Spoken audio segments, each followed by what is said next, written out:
Hello, everybody. Happy Wednesday. It's noon, and welcome to episode 18 of the Drop Set. I'm Darren Starr. Thanks for joining us today. We are, we're doing it here. We are broadcasting live via Facebook, live via Instagram, and we are also recording this for posterity so that it will be up on the website at 5starphysique.com and also available via iTunes and Google Play. Whew, all right, that's a mouthful.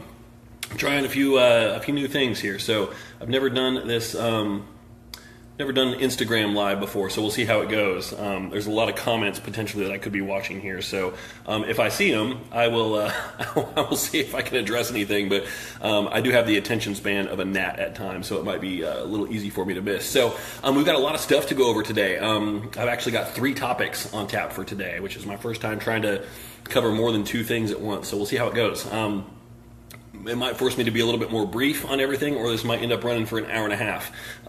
I kind of doubt it, just because about 45 minutes is my tops. So, let's see. Wants to know? No, thanks. Facebook is sending me stuff. I'm like, I'm trying to do something here. Stop it. You're distracting me.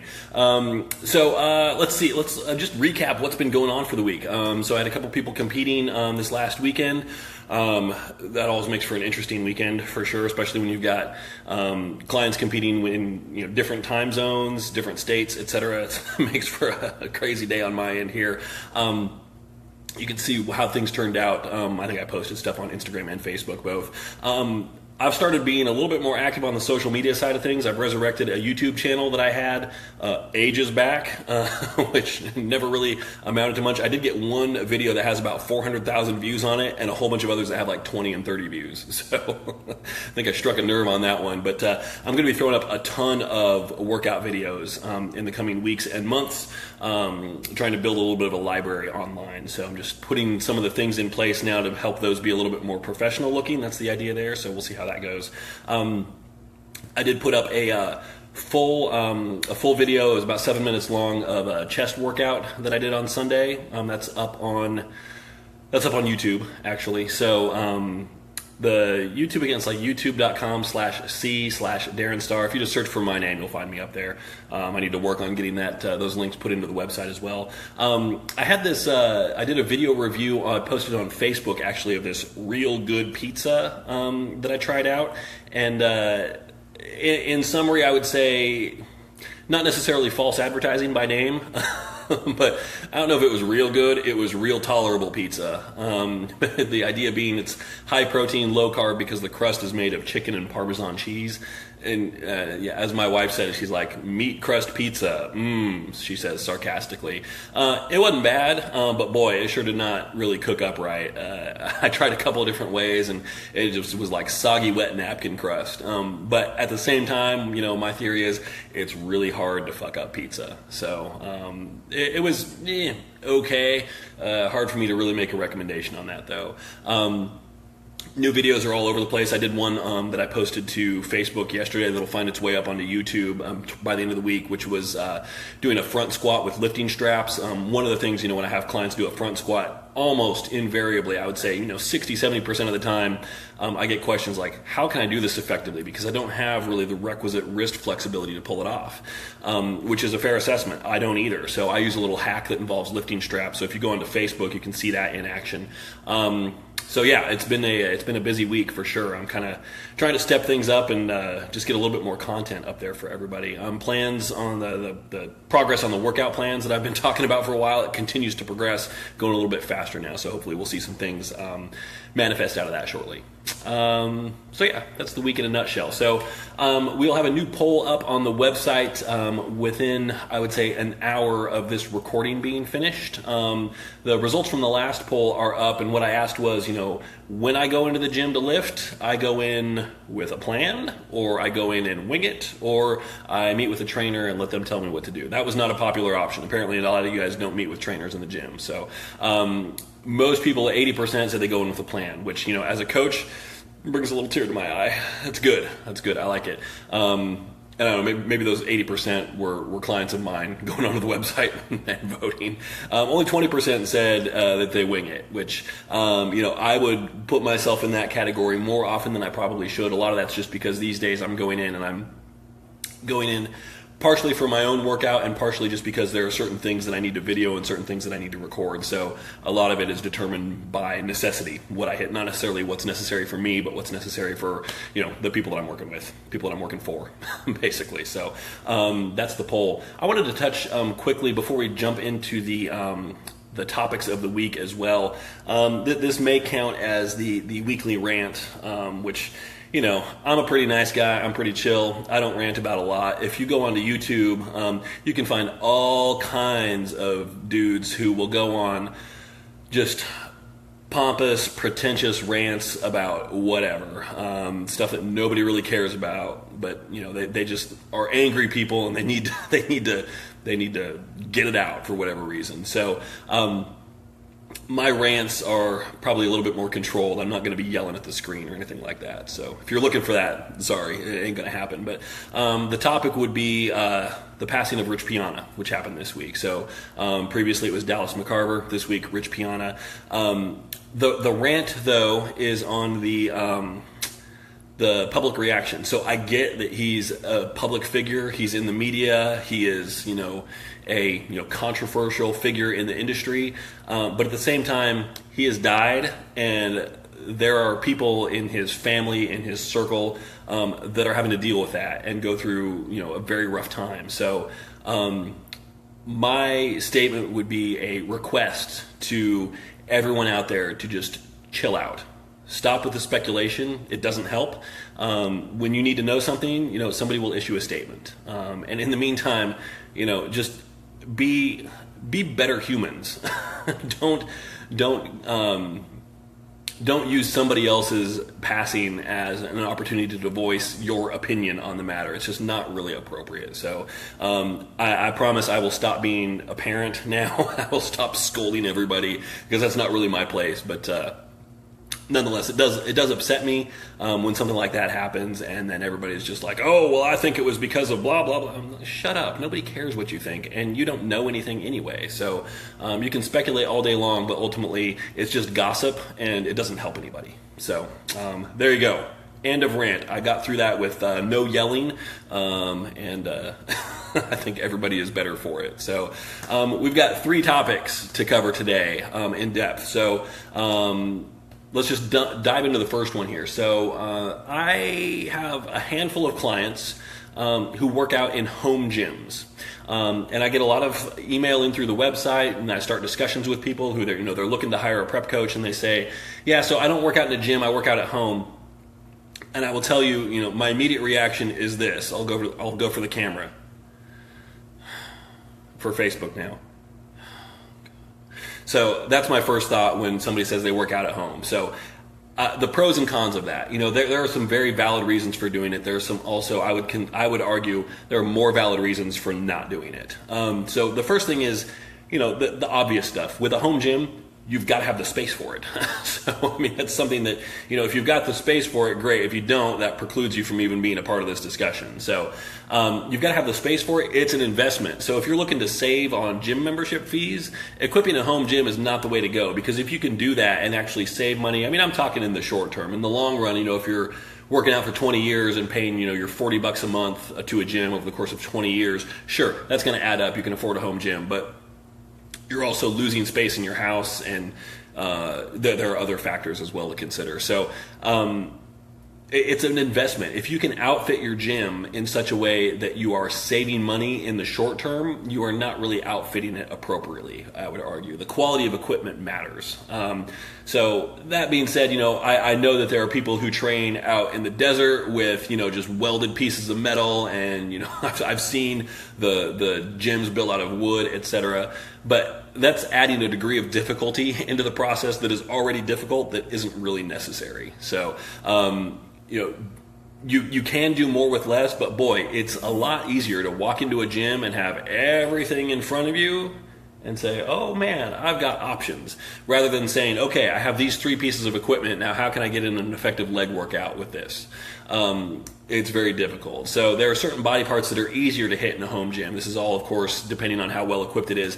I've worked with people who have a home gym that have a squat rack a Smith machine, a hack squat leg press combo. They've got dumbbells up to 120 pounds.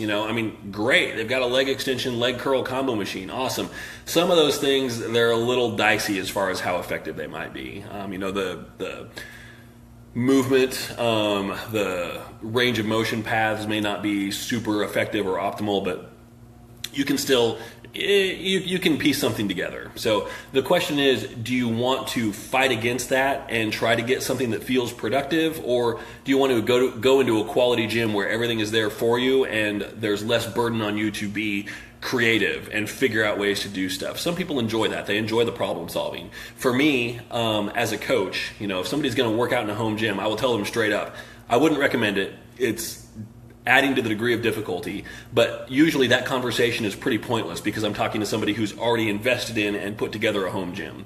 So oftentimes we'll just say, great, let's work with it, let's do what we can, understanding that we're going to be a little bit limited here. We can be creative and come up with options and replacements for a lot of exercises, but we can't do everything. So what I need to do is get a comprehensive list of what you've got and then say, okay, what are the kind of things that we can't do? What do we really need to add here? And, the things that become difficult are leg workouts and back workouts. If you've got a barbell and a squat rack, great, that'll get you there. But man, specialized leg equipment goes a long way. If you've got a barbell and a squat rack and that's it, okay, great. You can squat, you can do a hip thrust, you can deadlift, you can do some RDLs, you can do a few other things, but not having access to a leg extension, any kind of a leg curl, any kind of adduction, abduction machine, a leg press, a hack squat. For 20, 30, 40 bucks a month, it's worth it to have the flexibility in that stuff. For back especially as well, back workouts can be really tricky. You can row all day long. You can fashion a T-bar, which is great. You can do some dumbbell rows if you have them that go heavy enough. And if you're a guy and you're used to rowing with, 70, 80, 90, 100, 130 pounds or whatever, outfitting dumbbells up to 50 is expensive enough. But trying to get a set that will actually go higher, and yes, I'm aware that there are selectorized dumbbells, but they don't go up that heavy. You can get a set up to 50, but that's still going to set you back a few $100. Unless you get a great deal used, Craigslist, Facebook Marketplace, you've got some options. So, but trying to fill in the specialized stuff, like, to hit back effectively, you've really got to have some way to do a vertical pull. You can't just rely on pull-ups and nothing else, especially if you can't perform a pull-up. That kind of precludes that from being a terribly effective option. So,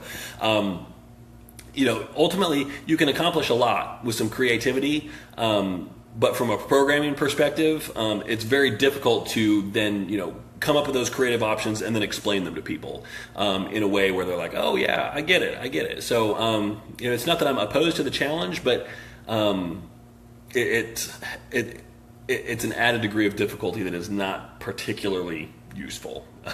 This is hard enough without trying to throw, additional obstacles in your path to make it harder, because it's not like you earn bonus points for playing this game on hard mode or anything like that, So the other thing, and this is kind of a double-edged sword on home gyms, is convenience. So that's the reason I get from a lot of people is either I don't like the crowds in the gym, which, I don't either, which is why I've kind of worked my schedule and my entire life around going when the gym is less crowded. But that being said, still, learning to work with and around people is a part of the skill set of being a human being. So you might not like the crowds. I would say, I don't care. That's not really valid. The convenience thing is one thing where, okay, that can be a reasonable argument to make. Like, I'm really pressed for time. All right, we're all pressed for time. Maybe we need to adjust the schedule a little bit so that you've got a little bit more time to play with. Because the convenience, like I said, is a double-edged sword. For a lot of people, working out at home means that you are surrounded by distractions. You've got kids, you've got dogs, you've got a spouse, etc. You're home, so they understand, oh, this is your time, but still, there's going to be interruptions, just like there would be in the gym. But in the gym, headphones on, you can just pretend you didn't hear anybody, give them the, yeah, like I'm not talking to you, but I'll give you a thumbs up, sure. At home, you can't really do that, so it can be more distracting. And certainly, this is not a universal discussion. There are a lot of people who can work at home effectively and avoid those kind of distractions, which is great. But more often than not, it does open a can of worms as far as working out in a very distracted place. So What have we accomplished with this discussion? Not a whole lot. But if you're considering, I guess this discussion is best suited for people who are considering going the home gym route. I would say don't. I don't think it's worth it. It takes a lot of space. It's a big investment, and all it's going to do is require more creativity. It's going to limit your options a little bit, and you're still going to be in an environment that's probably not ideal for getting a quality session in. So there you go. Now, topic number 2 for today, kind of a second cousin to that discussion, and this is one that I've had some experience with very recently, is, do you work out by yourself or do you work out with a partner? For me, for the past 20 years, up until 2 weeks ago, I could count on about 3 fingers the number of times I've actually worked out with somebody. I feel like I've always done better by myself. Trying to coordinate schedules with somebody who's on a similar level to you. Like, I don't want to work out with a dude who's 380 pounds and is lifting 4 times the weight that I am. Similarly, I don't want to work out with somebody who just started lifting and I've got to teach them everything along the way. Yes, I understand karma and paying it forward, but at the same time, I've got to get in a quality workout. So I don't want to be in teacher mode for an hour every day, 7 days a week, when I'm trying to focus on what I'm doing for myself during that time. So finding the right person, a similar skill set, similar goals, who trains in a similar style and has a similar schedule. I mean, it's kind of like unicorn hunting at that point. It can be very, very difficult. So, but in the last, couple weeks, I joined a new gym, and, I met up with Joe, who I'd seen at the previous gym, and we both kind of went over to this place independent of each other, and we're like, hey, what are you doing here? And so one day we just decided to work out because we were both hitting chest, so we did it together. And it's been a good experience because our schedules are both kind of flexible, so we can meet at 9, 10, whatever, something like that. And we have similar goals. We're at a similar level. He's stronger than I am, but not twice as strong at least. So we can push each other. So it's been a good, effective matchup in that way, which is cool. It's something that I've never really had before. So we had a few workouts together each week since I've joined up with that new place. So that's been cool. The trick is remaining focused, because you're with somebody, and I had a new client come on last week, and we just had his first check-in this week, and he mentioned that, hey, I work out with a couple buddies, and man, they're jabberjaws. So it's like, is that going to be a problem? And I said, yes, absolutely, that's going to be a problem. If you find yourself taking minutes between sets, that doesn't work. It just absolutely does not work. You've got to keep things moving a little bit. So if you're working out with a partner or 2 partners, God forbid, I really think that's a bad idea for bodybuilding. If you're powerlifting, great. Take those few minute breaks between sets. That's fine. But for bodybuilding, for hypertrophy, for whether you're trying to grow or cut, keeping those rest periods short, keeping the muscle fatigued, focusing on the burn, focusing on the pump. You take 2-minute breaks between sets, it's going to be really hard to maintain that. So you, listening to this, need to be the one who keeps things moving. So, I think, most of our gym buddies will get it. We're not just being assholes if we say, hey, get in there, finish your story later, get in there, go. Clock's ticking. It's really easy when you have a workout partner to lose track of how long you've been resting between sets. So that's the challenge, is you've got to really maintain focus. It can be really, really hard. But as long as you kind of be mindful of, how the clock is ticking, etc., I think you'll do okay. So, but don't be afraid to move things along. Everybody has the same goal ultimately, but you get, caught up in talking about this, that, or the other thing. Watching some of the TVs that are in the gym and commenting on whatever you see there, which I would love to have a gym somewhere that doesn't have any fucking TVs on the wall. Oh, God, please. The music is fine. I don't need 7 TVs, and good God, please don't put news on them, because nobody needs to see that shit when they're working out. Anyway, if you find the right workout partner and you can kind of keep things moving and keep the pace going, then you'll be in a much better place. But it can be really good because you can push each other, especially once you kind of get a feel for where the other person kind of starts to slack off a little bit, and what kind of feedback really helps with them. Push them along, yell at them a little bit, get in their face, give them a little bit of tactile cue, like here, squeeze here, more here, push each other in that way. See how if you're not sure how, see if they do any of that for you, and then kind of return the favor, because that's something that's probably going to work for them as well. So, but getting in a quality workout, you can do it solo, you can do it with a partner. I think the ceiling is probably greater if you work with a partner, if you find the right person, just because having that somebody there who can push you a little bit and make you squeeze out those reps. Like, one thing Joe always does is, I'm getting close to the end of a set, and I'll be like, okay, I think I got one more rep in me, and then he says, like, so he'll say something like, yeah, come on, that's it. I'm like, well, I can't stop now. I mean, he just said, come on. So that can't be my last rep. So now I've got to do like one or two more. That's the stuff that makes a quality workout partner really effective. And sometimes it's accidental, but getting those extra reps, anybody that can push you to just go a little bit harder is a huge benefit and an asset. So, so workout partners. So man, okay, we're covering ground fast here. This might actually be a short podcast. So we've talked home gyms, we've talked workout partners. Now something near and dear to my heart that comes up all the time, and I might start preaching a little bit here because I have some opinions on this subject. I know that's going to surprise everybody here, and that is the subject of body fat testing. Oh God, where's the liquor cabinet? I feel like I need to get a little drunk just to even have this discussion. So this is something that, man, maybe this should be the rant.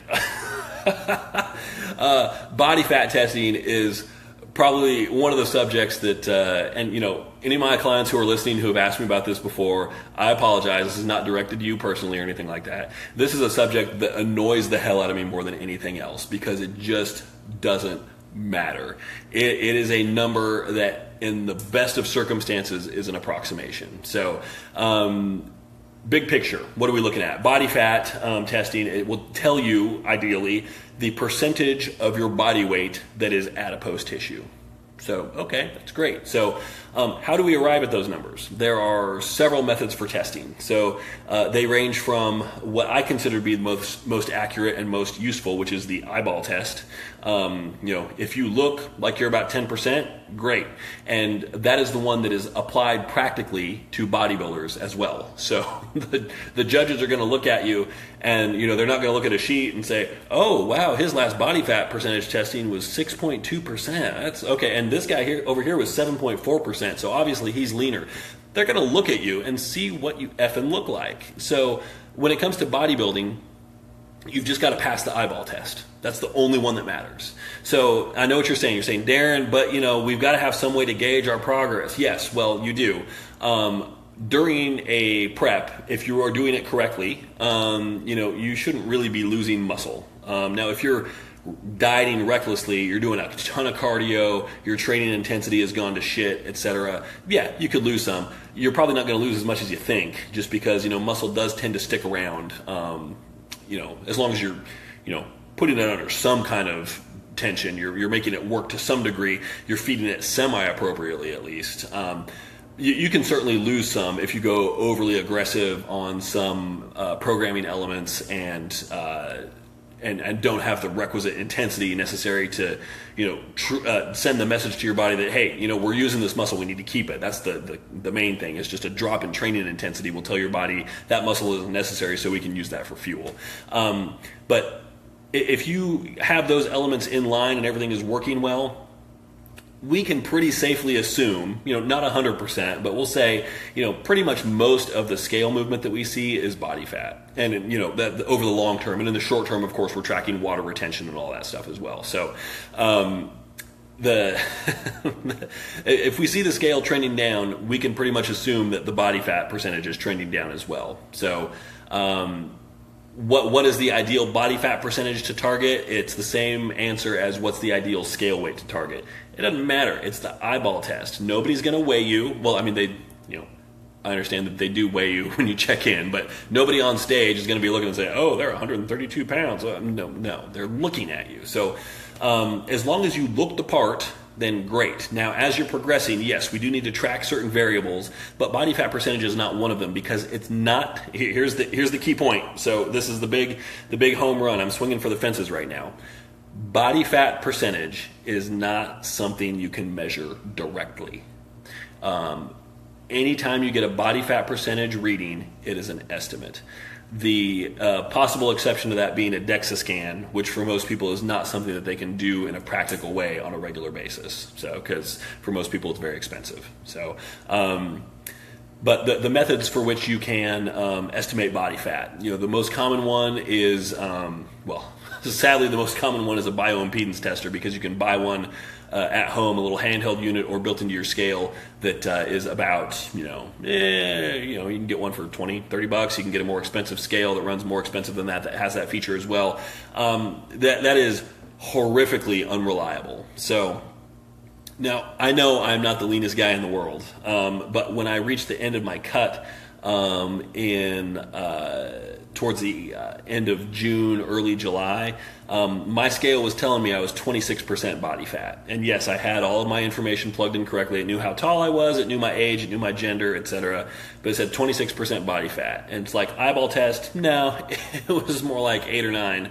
But I could see that number trend down. Like initially it would tell me I'm 31%, and then eventually 30, 29. So obviously it's moving in the right direction, but it had no clue what ballpark I should have been in. It had absolutely no idea. And there's no way I could have provided more information for it. It's just a dumb tool. It doesn't know anything. So the numbers are, and that was an extreme example. I hopped on that scale and I saw it. I'm like, this thing is dumb. I mean, I've seen numbers that were off before because, you do this long enough, you can look at somebody and guess within a couple percentage points. And realistically, that's the best margin of error that any bioimpedance tester can give you, is like plus or minus 3%, and that's if you use it correctly. So it's very dependent on the variables that you plug into it, height, weight it can determine, age, gender, all that stuff. So, and then it's very dependent on your hydration status as well. So the way it works is it passes a very low voltage current through your body, and that current travels at different speeds through different mediums.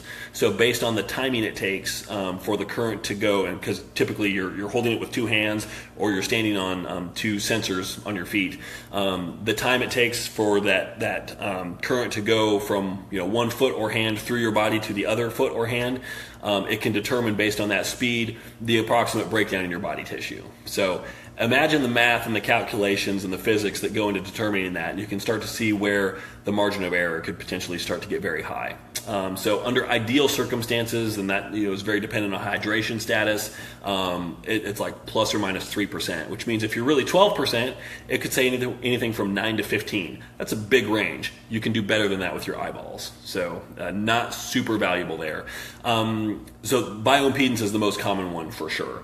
Now beyond that, probably the one that's clinically most often used is caliper measurements. So now I do actually maintain, I keep around with me a set of body fat calipers, and when I'm cutting, I will actually take a measurement from the spot that's easiest to check, which is your abdominal skin fold, just a couple inches to either side of your belly button.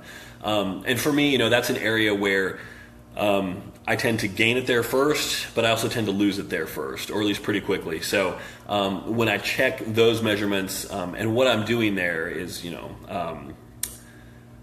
just taking the direct measurement.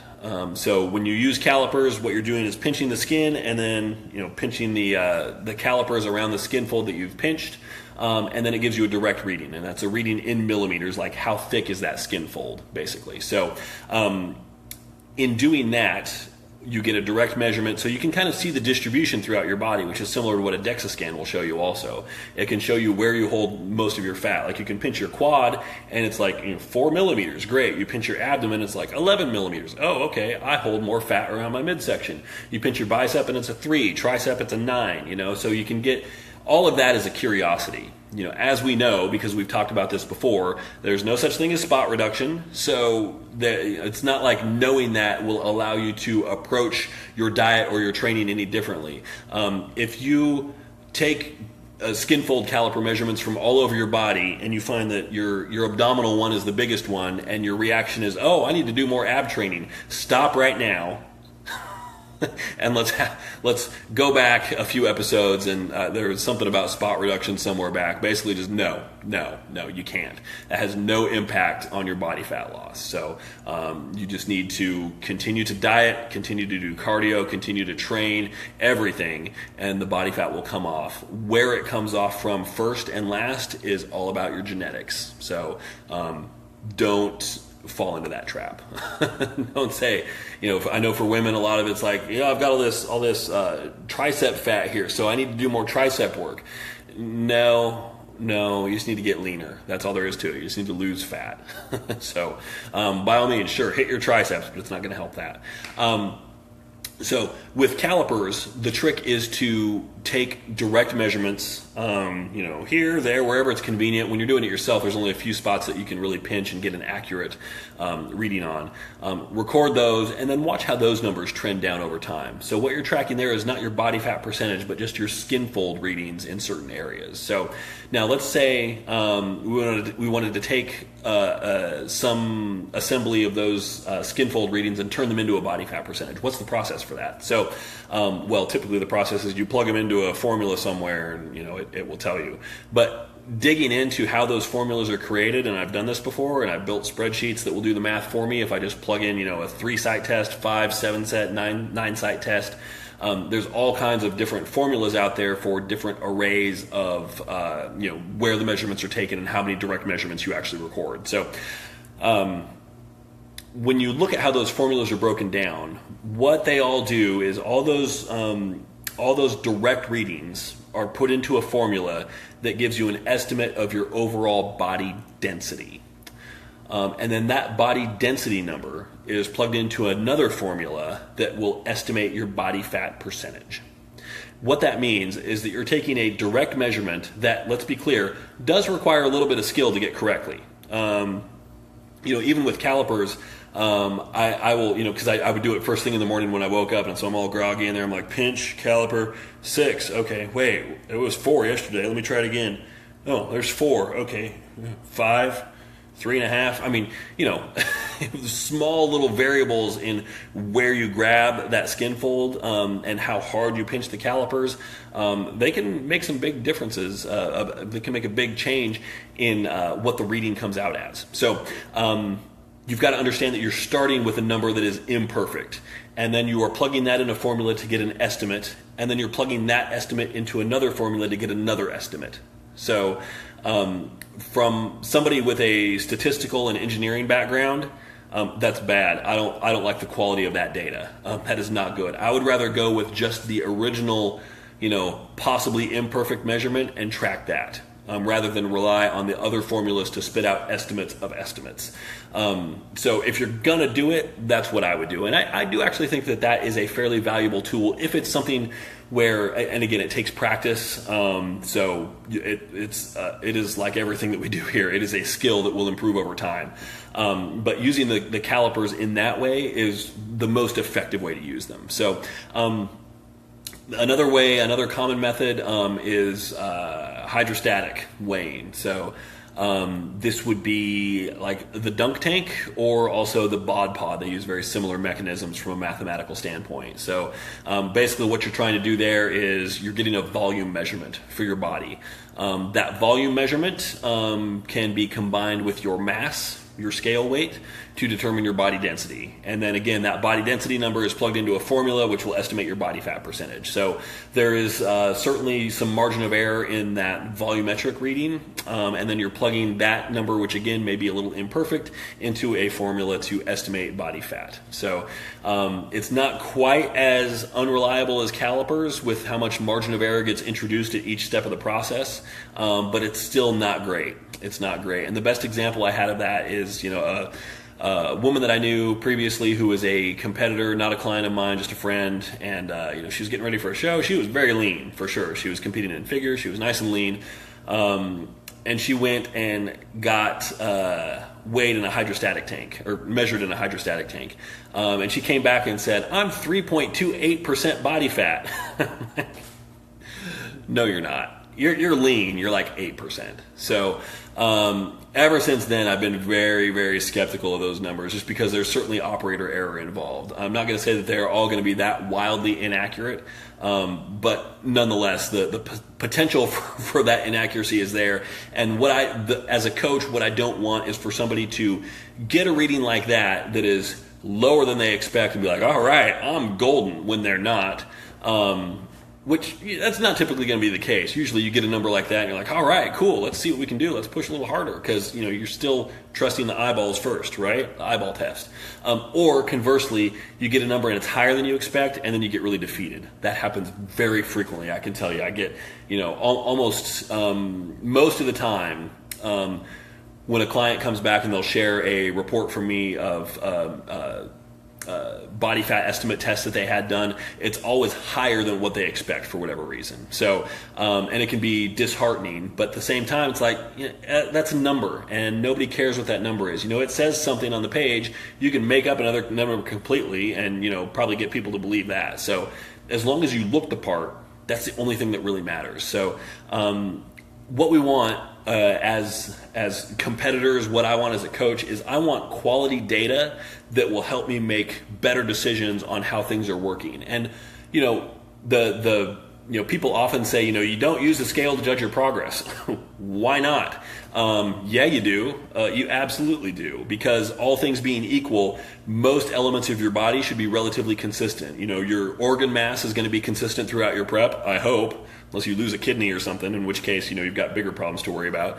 Your bone mass is going to be pretty consistent. Your muscle mass during prep should be relatively consistent. It can fluctuate, but it's not going to fluctuate to the point where it really shows up on the scale, unless, as we mentioned before, you're really reckless with how you approach your planning. Your fluid weight will absolutely fluctuate, and it can fluctuate a lot. And that's why if you look at if you weigh yourself daily, most people will notice that there are huge fluctuations in their well, maybe not huge, but there are consistent fluctuations in their scale readings. A pound here, 2 pounds there, it's up, it's down, it's all over the place. So I have clients where, as we get deeper and deeper into prep, what I do a lot of time is do daily check-ins rather than weekly check-ins. So the weekly check-in is a comprehensive, hey, how's everything going? Tell me all this, give me all this data, let's do our progress pics, send me some videos, we'll adjust the plan, do whatever we need to do. When we do daily check-ins, I'm like, give me your weigh-in, tell me what you're doing as far as lifting and cardio, show me what your macros are, or if you've had any dietary deviations, and then explain to me anything that could account for changes in or fluctuations in that scale number. I'm talking how much sleep you get, what your water intake is. If you have a day where your sweat output is just ridiculous, if you have big fluctuations and variations in your sodium intake, if you're backed up digestively, that could do it. So all of those things will have an impact on that scale number, and most of those things are fluid retention on a day-to-day basis. So I'm looking at those numbers every day, 5 days a week, sometimes on weekends as well from clients, and looking at those and trying to determine what's actually happening, and then making decisions on when's the right time to make a change. This number is higher than it was yesterday, but we have a good reason to explain that. Hormones, especially for women, can certainly play into those fluctuations as well. So you've got to consider all of those things. You don't want to overthink it, but you don't want to underthink it. I always tell people, when I see a number like that, I don't want to overreact, but I also don't want to underreact. So we've got to get some data and figure out what's causing these fluctuations. So those are variables that are worth tracking. The scale is absolutely something that you can use, not exclusively, but as one tool to help determine how you should proceed with changes in your programming.